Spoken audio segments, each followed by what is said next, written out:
অন্ধকার ওই কবরেতে কি হবে মোর হাল, পাপের বোঝায় নুয়ে পড়া এই যে দেহকাল। 3.5 হাত মাটির নিচে কি যে হাহাকার,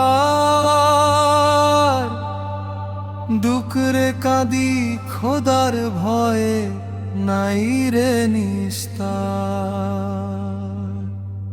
যখন আমার সাদা কাফন জড়িয়ে দিবে গায়, স্বজনরা সব বিদায় নিয়ে আমায় ফেলে যায়।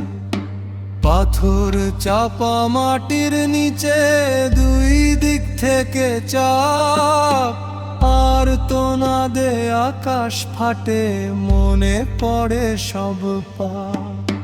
বিশাল বড় লোহার হাতুড় পড়বে মাথার ওপর, আজব তখন শুরু হবে কাটবে না ঘোর প্রহর। মুনকার নাকির আসবে যখন নিয়ে রুদ্র বেশ, জবাব দিতে না পারিলে ঘটবে মহাক্লেশ। বিষাক্ত সেই সাপ বিচ্ছু আসবে তেরে ধে, দংশন করবে রন্ধ্রে রন্ধ্রে রক্ত যাবে বয়ে। হাড় হাড্ডি সব হবে চূর্ণ, নেই যে কোনো জন সাথী হবে সেদিন শুধু আম্ল এবং রোদন।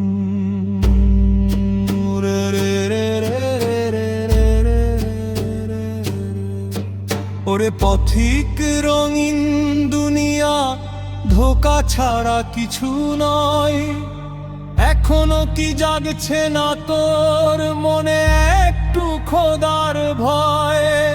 সেজদাহে তুই লুটিয়ে পড়, ঝরাও দু চোখের পানি, কবরের ওই আযাব থেকে বাঁচাবে দয়ালু স্বামী।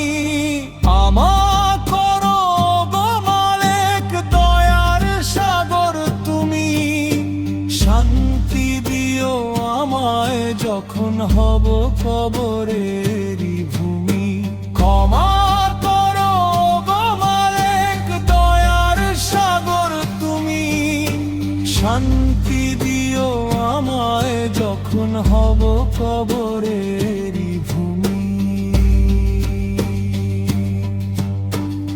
আর কতকাল পাপের সাগরে ভাসবে রে এই মন, সামনে তোমার বিভীষিকা কবরের সেই ক্ষণ। তওবা করে ফিরে আয় রে আল্লাহরি বিনে, মুক্তি যদি পেতে চাস ওই হাসরের দিনে। পরামর্শ: এই গজলটি গাওয়ার সময় অত্যন্ত ধীর লয়ে এবং কিছুটা কান্না মাখা কণ্ঠে গাইলে আর্তনাদ এবং ভাবগাম্ভীর্য শ্রোতাদের হৃদয়ে